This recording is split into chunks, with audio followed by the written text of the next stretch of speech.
Hello, my friends. My name is Coursey, and last time I told you an example story about how shame sapped my joy. Well, today I want to share a time where I stayed myself and returned to joy from fear. I will call it snorkeling with sharks. You see, when I was a young child, I watched a movie about a killer shark, and this popular movie focused on a great white shark who was highly intelligent, a master predator who was great at attacking unsuspecting swimmers, sailors, and boaters. I first watched this movie when I was about 5 or 6 years old, which is way too young to watch a scary movie like this. This shark movie was traumatizing for my young brain. Needless to say, my survival circuit developed a strong fear response to sharks and the ocean.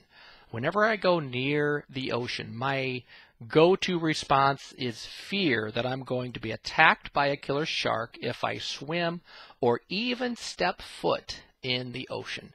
And because our brain survival circuit is neither rational nor relational, my brain has concluded the killer shark is just waiting for me anytime I go near that ocean. Thankfully, this fear has not kept me from swimming in the ocean, and several years ago I had an opportunity to speak at a school in Hawaii. I felt very excited about this opportunity, and I had a little time before the school started, so my host thought it would be fun to go snorkeling and to look for sea turtles. Now, my host had no idea about my fear of sharks, but I decided to go with this and give it a try.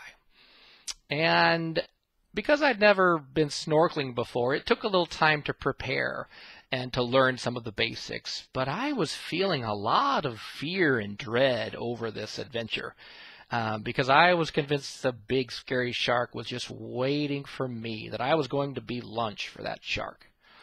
But my friend and I prepared anyhow, and I could feel this tension rising in my body. I noticed my heart start to race, and my breathing became tense and shallow. My shoulders were very tight as this fear threatened to turn into a full-blown panic attack. I took a deep breath, and I scanned the ocean to see if I could find any signs of a killer shark. And I thought that the coast was clear, so I stepped foot into the water. And about this time I invited Jesus to be with me on this bold adventure, and I prayed for God's help to override my brain's fear response. And as I stepped foot in the water, I could feel the cool water touch my feet. I enjoyed the feel of the sand beneath my feet and between my toes. And so even though my brain was convinced that I was going to run into this big, bad shark, I stayed relational with my friend as I walked out farther into the ocean. As I started to swim, I noticed that I was feeling calmer, and some peace washed over my mind and my body. With my snorkel and my diving mask, I put my face in the water and I took a deep breath, breathing through that snorkel, and I looked around. And while I half expected to see the killer shark hiding and peeking out as I looked around, instead I noticed this brilliant panorama of colorful fish and sea life all around me. The rocks, the plants, and the fish were all spectacular. I was surprised to see so much beauty beneath the ocean's surface. I found myself thanking God for His creation, and I did my best to smile. Now, when you have a snorkel in your mouth, it's kind of hard to smile, but I noticed that my face was smiling. And I soon noticed my muscles were relaxed.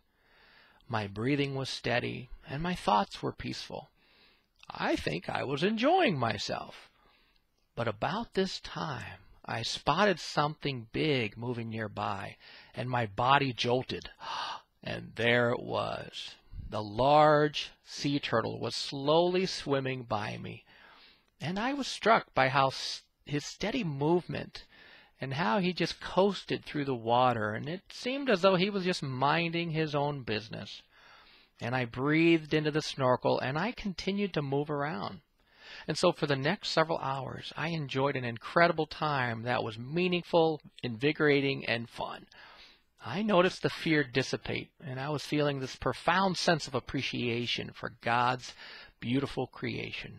I was also feeling victorious that I did not give in to this intense fear that I had. Rather, thanks to God's presence and a great friend and some deep breathing, I was able to do something hard. My brain's prefrontal cortex, what we call level 4 at Thrive, stayed on. This is the part of my brain that helped me override my fear response. And thanks to this part of my brain, I was able to have a great time and not give in to what could have been a debilitating fear that would have robbed me from the joy that day. So my body was engaged, my mind was peaceful, and I was filled with gratitude. I felt joy with this new adventure with my friend. We were glad to be together, and my breathing was in a good rhythm while my stomach and shoulders were relaxed. I finished my snorkeling adventure with a big grin on my face, and I now had a great story to share with my friends and my family. You see, these are the kinds of stories we share and practice during our Thrive training events. In Track 1 in True Identity, we're focusing for about a 5-minute story. In Track 2, we're aiming for 3-minute stories. In Track 3, we're focusing on 2-minute stories, so they're more refined and more impactful. I want to invite you to follow us at THRIVEtoday, where you can follow our blogs, read our skill thoughts, and even join us for one of our hands-on training events where you can learn the skills that make relationships work.